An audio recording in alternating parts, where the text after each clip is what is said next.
En otro ámbito de cosas, yo había formulado, señor, una denuncia contra el señor jefe del Indecopi. El señor jefe del Indecopi, bajo su gestión, exoneró multas de más de 200 millones de soles a empresas de papel higiénico, a empresas americanas que habían incurrido en actos de concertación de precios. Y el señor jefe del Indecopi, a nuestro entender de manera irregular, les ha perdonado más de 200 millones a dos empresas de la multa que debían pagar. Es decir, viola la ley, golpea a los consumidores, no te preocupes, te multamos y después te dejamos sin efecto la multa. Eso es incentivar a las infracciones. Yo no sé si eso está bien o mal, creo que está mal, pero hemos formulado una denuncia al primer ministro en ese sentido, esta gravísima irregularidad de la empresa Kimberly-Clark, ¿no? Beneficiada con estos montos, con un contralor que llega al Indecopi, hace un proceso irregular y exonera multas de estos montos. Le hemos hecho llegar un documento, una denuncia, para que pueda verificar esta situación. Incluso, señor, el actual jefe del Indecopi, teniendo su estudio de abogados, incluso su nombre en ese momento, su estudio jurídico hace un contrato para asesorar la expedición de bonos soberanos, siendo abogado de un estudio y habiendo asumido la presidencia del Indecopi, hace un contrato, su estudio de abogados, para asesorar una expedición de bonos soberanos con el gobierno.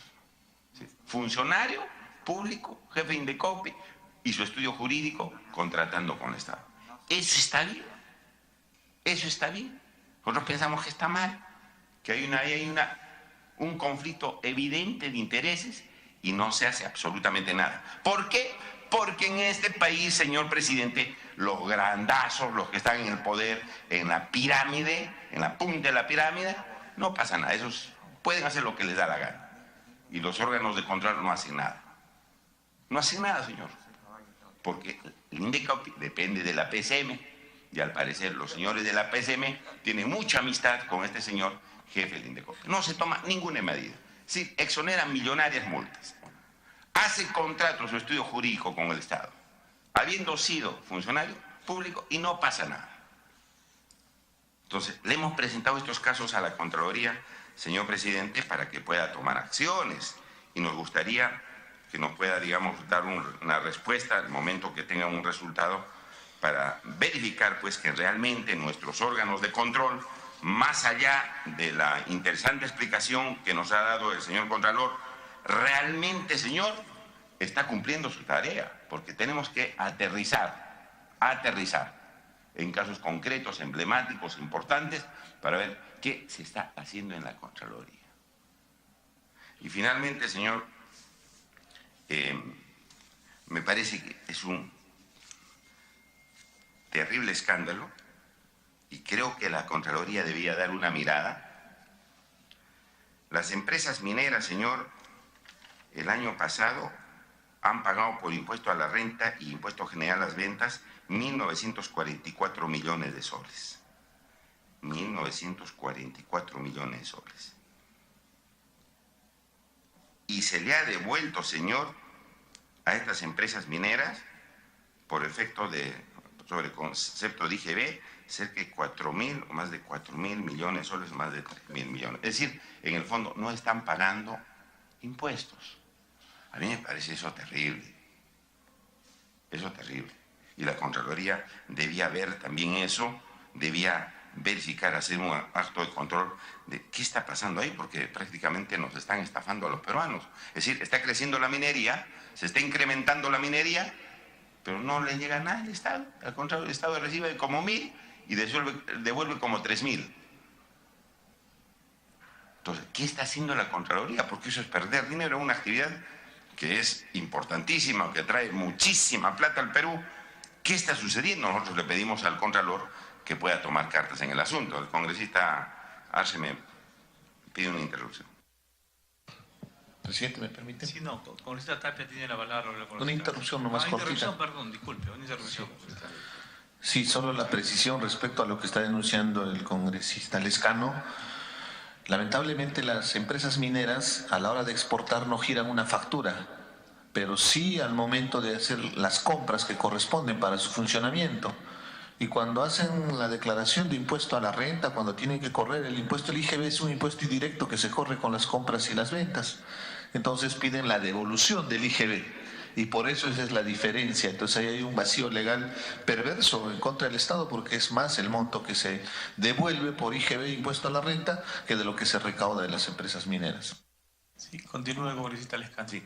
Yo, señor, termino precisando estos casos para que lo pueda evaluar el señor Contralor. Nosotros de esto último de la minera le vamos a hacer llegar el escrito correspondiente, porque son, creo, temas de interés nacional que tienen que ver con dinero. Es decir, recibe el Estado 1000 y tantos y devuelve 5.800, más precisamente, 5.800 millones de soles devuelve a la minera. Entonces, ¿para qué tenemos actividad minera? Entonces, si hay que hacer una corrección o hay alguna irregularidad que pensamos que la Contraloría debía intervenir. Yo le agradezco, señor presidente, son los casos precisos que permiten. Mi congresista segundo Tapia tiene la palabra. Gracias, presidente. Por su intermedio, mi saludo al señor Contralor Nelson Chac, de Alta. Presidente, acá en la Comisión de Fiscalización, ya de la que vengo participando desde mi 7º año, siempre es el problema del presupuesto para la Contraloría, ¿no? Y en la Comisión de Presupuestos, donde hemos venido participando, siempre se ha hablado del tema, por ejemplo, que nos trae acá para ser concreto, el tema del Contralor, dentro de sus propuestas legislativas, ¿no? Digamos, para que las OSIs pase a la Contraloría General de la República, la incorporación de los trabajadores, ¿no? Porque quien paga ahí, pues los gobiernos regionales, las municipalidades, ¿no? Entonces lo que plantea el Contralor es algo sencillo, práctico, que con ese mismo presupuesto, pero pasen ya a depender de la Contraloría General de la República. No ha habido voluntad, presidente, en el Congreso anterior, en las comisiones de presupuesto, de incorporar ese artículo como una disposición complementaria, ¿no? Y ahora viene como proyecto de ley. Y veo que está planteando aquí que de la transferencia financiera para el financiamiento de los órganos de control institucional a cargo de la Contraloría General de la República para el año 2018. Presidente, pero este proyecto, ojalá exista la voluntad política para aprobarlo al toque, ¿no? Por el caso contrario, nuevamente, el próximo año, o también si exista voluntad para incorporar con una disposición complementaria en la Comisión de Presupuesto. Y no se le deje en el aire, al contrario, nuevamente, ¿no? Por el caso contrario, su presencia acá estaría pues quedando como una simple presentación y no se llega a resultados concretos. Entonces mi pedido, presidente, es de que esto, si tendría que ventilarse, tendría que aprobarse, tendríamos que aprobarlo ya y que pase y digamos si pueda complementarse en el tema del presupuesto 2018. Otro tema, presidente, es de que el Contralor en un momento nos manifestó en sus exposiciones, incluso cuando era candidato, luego ya cuando se presentó como Contralor, el tema de utilizar las bases de datos. Y yo pensaba que esto ya se viene haciendo, y me necesita prácticamente aprobarse también un proyecto de ley para tener acceso, ¿no?, directo y permanente a la base de datos, etc. Entonces, me parece importante eso, porque en un momento dijo también que quería, pues, si posible, desde el gabinete, monitorizar todo a nivel nacional y sacar sus conclusiones sin las visitas ya del caso, porque en su momento se dijo que son como 82% de instituciones pues, que están abandonadas, presidente, ¿no? Entonces, me parece bien. Y lo otro también es la reconstrucción con cambios, ya se viene aunque no se ha avanzado absolutamente nada, pero sí es importante la acción de control, ¿no? Entonces ahí sí me parece importante que también tenga que intervenir la Contraloría y también apoyarlo pues con una contratación para el control de la reconstrucción con cambios, ¿no? Entonces yo creo que me parece muy importante lo que ha planteado el Contralor. Lo demás ya es historia, trabajadores, etcétera. Lo que sí veía también que, presidente, es de los procesos por concluir de 2009 a 2016. Hay 754 y 915 en la parte penal. Procesos concluidos al 2016, 14 y 60. Pero ¿cuántos están en la cárcel? ¿No? O sea, quisiera saber cuántos de ellos están en la cárcel, porque de nada sirve de repente hacer todo un proceso para que al final ninguno de repente esté en la cárcel. Y al final los funcionarios se burlan, pues, tanto no solamente de la Contraloría, sino de los congresistas, lo que hacemos. Nuestra función es fiscalizar, ¿no? Entonces, puntualmente, ¿cuántos están en la cárcel, por decirte, desde 2009 hasta el 2016, procesos concluidos? ¿Cuántos están en la cárcel? Y por último, presidente, bueno, en mi región Cajamarca ya hemos conversado en su momento, por ejemplo, dicen control de inversión de grandes proyectos y megaproyectos, pero solamente consideran grandes proyectos contratos entre 100.000 y 325 millones.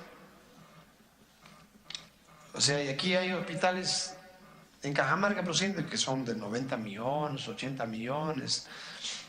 Y por no ser mayor o igual a 100 millones, o sea, ahí no van a entrar en el control específico. Entonces me parece que esto, de repente había tener una recomendación que puedan bajar también ese monto. De repente, no sé, se me ocurre decir 60, 50 millones, etc., para que podamos controlar. Si no, nadie, presidente, lo va a controlar también en los hospitales que están botados, abandonados en Cajamarca. Y igual las obras de saneamiento, etc., ¿no? Entonces, ¿por qué nada? Porque las obras no pasan de esto, entonces van a quedar en el aire. Entonces, es una recomendación también que le pido ahí al Contralor. Y por otro lado, también, presidente, en el tema, por ejemplo, de hay temas, por ejemplo, que ha pasado en el marco de la contratación del Estado, pero la OCSE no tiene ni idea, no saben que esto ha pasado en una convocatoria de licitación, o sea, no tienen ni idea, presidente, porque estamos en un tema de investigación también de los hospitales de Cajamarca. No tienen ni idea de lo que ha pasado, que lo cambiaron de sede, toda una alteración, presidente, en el proceso, y la Contraloría o llegó tarde o nunca llegó, ¿no? Bien, gracias. Entonces, ¿quién nos va realmente a vigilar, controlar? Si en el marco de la ley de contratación del Estado no lo hace la OCSE, la Contraloría General los abandona por los argumentos que nos han dicho también, abandona. Entonces, eso, presidente, entonces yo creo que debemos, mi recomendación final, presidente, es de que esto se apruebe ya, porque si no va a ser un salvo a la bandera acá, ¿no? Gracias, presidente. Congresista Richard Arce y luego el congresista Roberto Villera. Gracias, señor presidente. Por intermedio suyo, saludar al Contralor. Nosotros tuvimos la ocasión de conversar el día de ayer con el Contralor como el bloque parlamentario Nuevo Perú, donde le supe manifestar algo particular y quisiera expresarlo también aquí en la comisión respecto al trabajo que se viene realizando en la región Apurímac. Como tiene usted conocimiento, es una región muy importante por todos los grandes proyectos mineros, inclusive estábamos hablando hace unos minutos sobre la necesidad de mejorar la recaudación fiscal en beneficio del Estado peruano. Pero también, así como exigimos que las empresas mineras paguen lo que corresponde por la explotación minera, que paguen sus impuestos, que paguen las regalías, también tenemos que ser muy claros y frontales con los actos de corrupción. Ahí donde se está desarrollándose el proyecto minero Las Bambas, en la provincia de Cotabambas, en el distrito de Chalhuahuacho específicamente, lamentablemente las dos últimas autoridades que se ha tenido están con serias denuncias de corrupción, al extremo de tener al alcalde provincial de Cotabambas con orden de prisión preventiva. No ha habido la justicia. Pero justo ayer le comentaba al Contralor en el trabajo que viene realizado en la Contraloría y hemos ido un pasito más adelante, ya está la Fiscalía interviniendo y el día de ayer intervinieron el municipio de Chalhuahuacho. Probablemente hay un desfalco de unos 84 millones de soles que involucra al gerente, el señor Henry Alja, de la actual gestión del señor Antolín Chipani. Lamentablemente, señor presidente, es importante mencionarlo y denunciarlo permanentemente porque tenemos que hacer un trabajo coordinado a nivel de la Contraloría y la Fiscalía. En ese marco, señor presidente, mi pregunta va orientado a ver cómo podemos fortalecer ese trabajo de la Contraloría, porque no solamente es el tema de Charahuacho, hace ya un tiempo también venimos trabajando por todas las denuncias que ha acontecido en la provincia de Andahuaylas, que inclusive llegó al extremo de hacer una paralización de 14 días contra la corrupción. Paradójicamente, una población se levanta para luchar contra la corrupción y con la intervención de la Contraloría se tiene en este momento el trabajo de recopilación, de auditoría, de la información, inclusive la oficina de auditoría. Entonces, yo le vuelvo a reiterar la pregunta en el sentido que cómo fortalecemos ese trabajo desde la provincia, desde los distritos donde lamentablemente las oficinas de control interno, en algunos casos si existen, son dependencia exclusiva del titular de pliego, o lo más probable es que no existen las oficinas de control interno. Y fíjese, son regiones donde la demanda y la expectativa es grande por los grandes proyectos mineros, en el caso específico de Cotabambas, y paradójicamente las autoridades, los funcionarios que están involucrados son gente que está presuntamente denunciada por actos de corrupción, y eso no tiene que quedar y tiene que ser un trabajo firme desde la Contraloría y evidentemente desde la Comisión de Fiscalización. Gracias, señor presidente. Muchas gracias, congresista. Recién tiene la palabra el congresista Roberto Vieira. Gracias, presidente.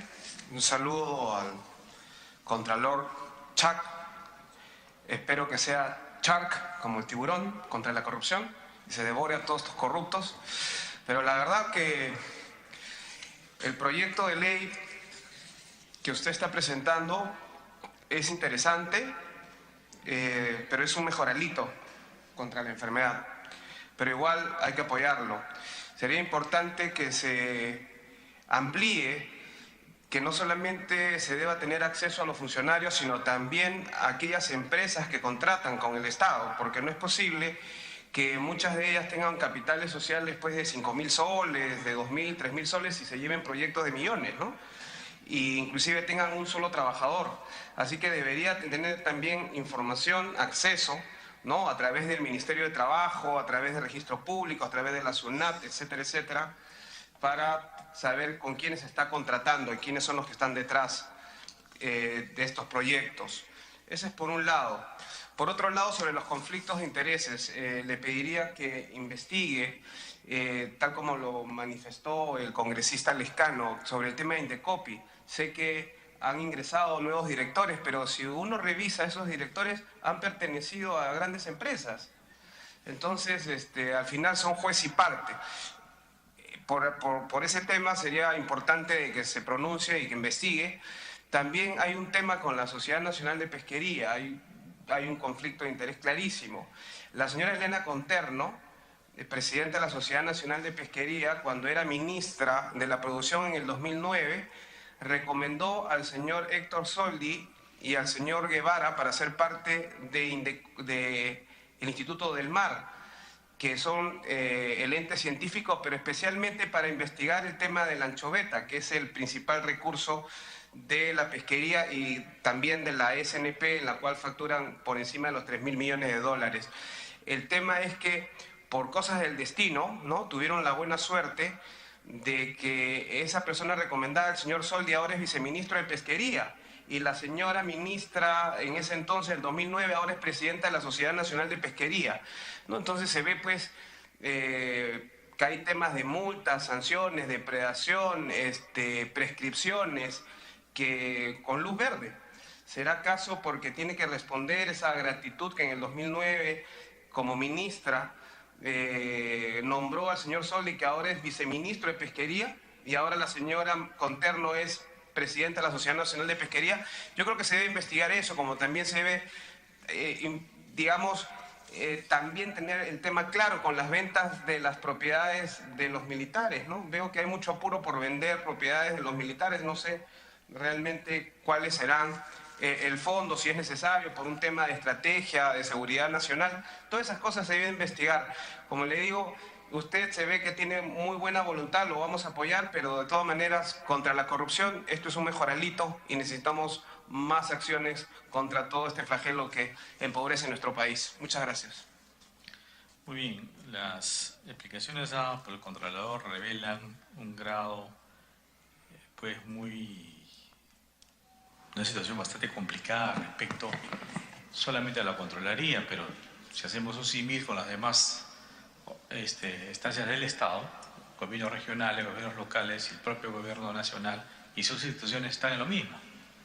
Una situación que al parecer ha sido formado para...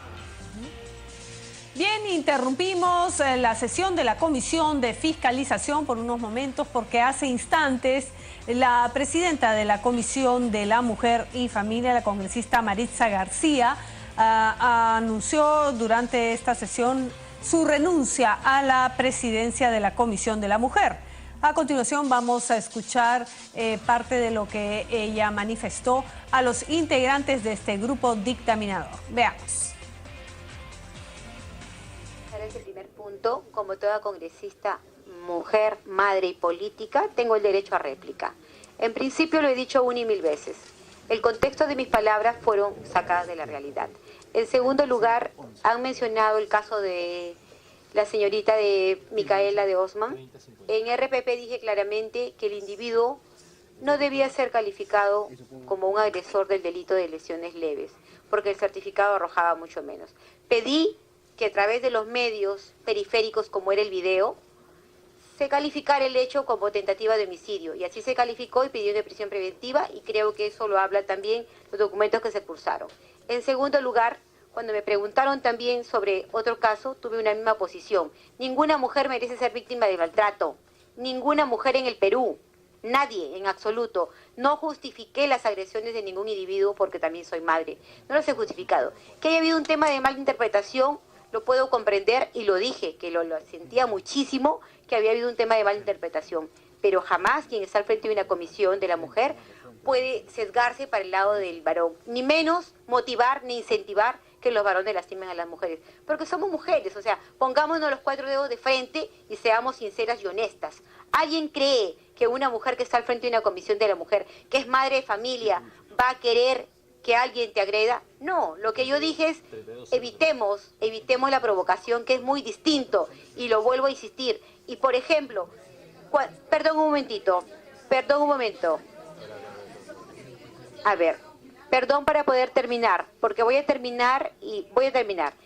En segundo lugar, nosotros hablamos, por ejemplo, en este caso, escuché decir a Indira Wilka del trabajo que había hecho en la comisión, muy respetable por cierto, pero el trabajo que yo he venido haciendo es un trabajo distinto, es un trabajo diferente. No solamente me basé en los proyectos políticos, los proyectos de los demás congresistas que se han visto, sino también la labor humana. Y esa labor humana, por ejemplo, me llega ayer la denuncia de una joven violada por el alcalde de Urubamba y la región de Cusco, que tocó 1000 veces la puerta en esta comisión y que nadie la atendió.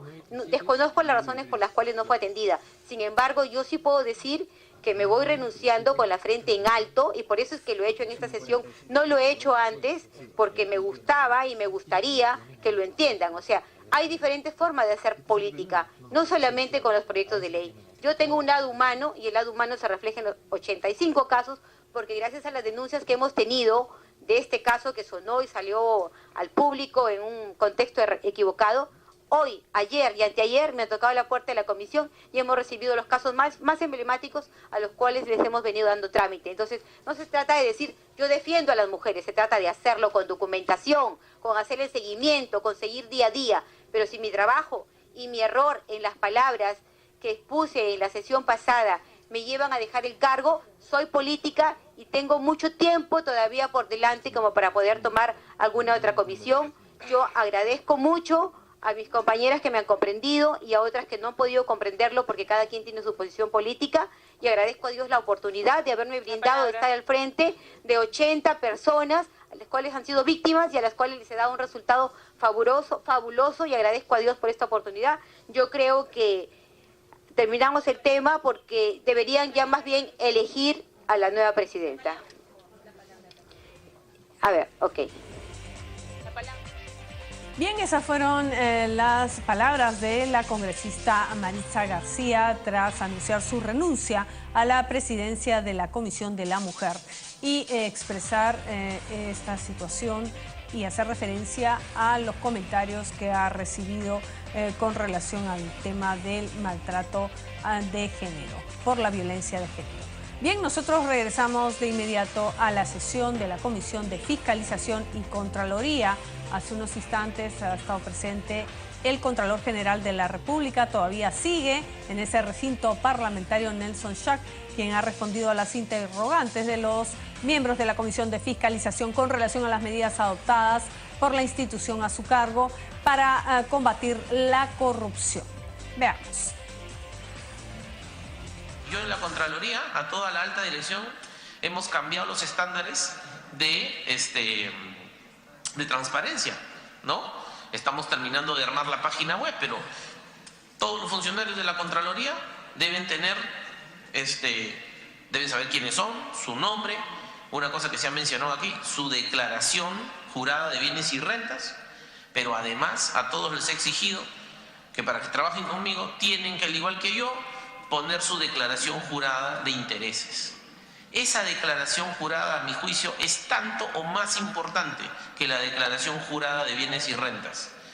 Y, efectivamente, en esta lógica de un nuevo modelo de control gubernamental, debería discutirse sobre los impedimentos que deberían tener los funcionarios públicos, cosa que ahorita no está legalmente establecido, para no tener esos conflictos de interés que muchas veces se presentan y que son legales, sí, porque no hay nada que lo impida, pero que valdría la pena discutir sobre qué tipo de funcionario público deberíamos tener. Por ejemplo, en el caso del Sistema Nacional de Control, surgió una denuncia de la congresista Jenny Vilcatoma respecto a una puerta giratoria en el Banco de la Nación, ¿no?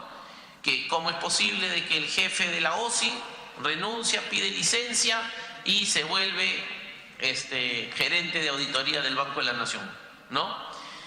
¿Eso es legal? Sí, pues es legal, pero no es correcto. Es por eso que yo he suprimido esa licencia y he regresado a ese jefe de la OSI a la sede central para que se encargue de hacer otros trabajos en donde no hay ese conflicto de interés. Con lo cual lo que les quiero decir es que todo el tema de conflicto de interés en el caso de los funcionarios públicos debería ser mejor regulado y podemos trabajar en ello para poder discutir esas propuestas, ¿no? Pero les decía, por ejemplo, yo no sé por qué razón, y eso lo estamos haciendo, lo vamos a hacer ya en la Contraloría,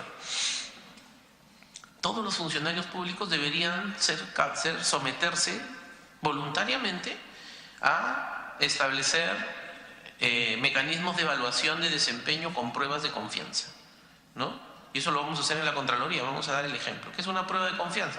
Tiene que pasar polígrafo y tiene que pasar antidoping de cocaína.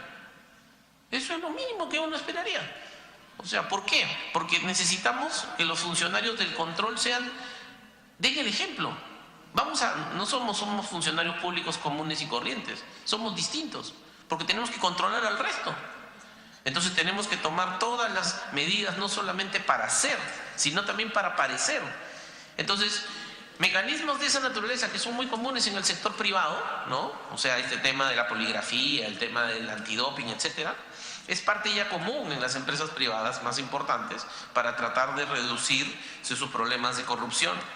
Y entonces, si logramos montar unas oficinas para el control de la reconstrucción altamente calificadas, con buenos procesos de selección, yo creo que no deberíamos tener problemas para lograr una eficiente ejecución de los recursos de la reconstrucción. Lo que está claro es que si no hay un fortalecimiento de las capacidades actuales de los órganos que van a ejecutar la reconstrucción, va a ser difícil que se pueda ejecutar en el tiempo que se ha previsto, ¿no? Efectivamente, en relación al tema de los procesos de fiscalización en Tumbes, sí, pues Tumbes, aunque me da pena mucho decirlo, es una de las regiones donde en términos relativos pareciera que hay mayor corrupción en el Estado. ¿Y ahí qué es lo que vamos a hacer? Pareciera, y esto también lo vamos a aplicar al resto de las entidades, ¿no? Y con eso trato de contestar varias de sus intervenciones. A ver. La lucha contra la corrupción no es solo de la Contraloría. El negocio de la Contraloría está radicado en la responsabilidad administrativo-funcional. El resto, la responsabilidad civil y penal, no la resolvemos nosotros. Nosotros somos un engranaje de un proceso mucho más complejo que se termina de ejecutar en el proceso de justicia, en el sistema de justicia. Y lo que está pasando es que los mecanismos de coordinación, no entre los titulares, no en el floro discursivo, no en la parte filosófica, sino en la parte operacional, no están funcionando bien. Por ejemplo, en el gobierno regional, en la región de Tumbes, ¿no?, hay más de 3 docenas de informes, ¿no?, de informes que ha emitido la Contraloría en los últimos 2 años con responsabilidades penales, con indicios de responsabilidad penal, que no se procesan en la Fiscalía, ¿no? Y entonces cuando uno averigua qué es lo que está pasando, no tienen suficiente capacidad para procesarlo, necesitan más personal, pero además en Tumbes no hay un despacho judicial anticorrupción. Entonces necesitamos mejorar la coordinación y mirar al sistema de justicia y al sistema de control en la parte civil y penal como si fuera un todo junto, ¿no? De hecho, por ejemplo, yo he manifestado mayores recursos presupuestales, salvo el tema de la reconstrucción, nosotros no vamos a necesitar porque estamos haciendo una serie de reingenierías y ahorros. He suprimido una serie de posiciones en la organización que la verdad es que yo creo que no agregan ningún valor. Y vamos a tratar de, sí, gestionar un proyecto con el BID o con el Banco Mundial que nos ayude a partir del año 2019 en el fortalecimiento de las capacidades tecnológicas del nuevo sistema de control, ¿no? Entonces sí estamos tratando de hacer una optimización en el uso de los recursos. Esa es la razón por la que, salvo el tema de la reconstrucción, para todos los otros cambios que estamos implementando, incluso para la propia aplicación del modelo de control concurrente en el proceso de prevención, lo estamos haciendo con los recursos que tenemos ahora disponibles. Claro, eso tiene un costo. Tiene un costo que te lo tengo que reconocer, que está asociado a que nos estamos demorando en atender varios de los pedidos de los señores congresistas y en la atención de las denuncias, porque todo el equipo disponible lo he trasladado, lo he priorizado en el tema de la reconstrucción y los megaproyectos. Pero además eso tiene que ver también con algún dato interesante. La legislatura pasada, los señores y señoras congresistas requirieron 1.600 oficios de información y acciones de control, ¿no? De esos, en la legislatura pasada, cuando yo llegué a ser contralor, solamente se habían respondido menos de 1.000. Es decir, empezamos la legislatura nueva, la actual, con una carga de más de 500 pedidos pendientes de atención, ¿no? Pero además, esa era una de las cosas también en la Contraloría. La Contraloría es una entidad de régimen 728. Y pareciera que la práctica común era no salir de vacaciones, ¿no? No salen de vacaciones. Pero eso crea una contingencia laboral enorme, ¿no? Cuando en el régimen 728, cuando tú no haces uso de tus vacaciones, hay que pagarte. Y ese es un derecho que adquieres, ¿no? Yo no me explicaba por qué cuando he visto, por ejemplo, cuánto han sido las liquidaciones de los funcionarios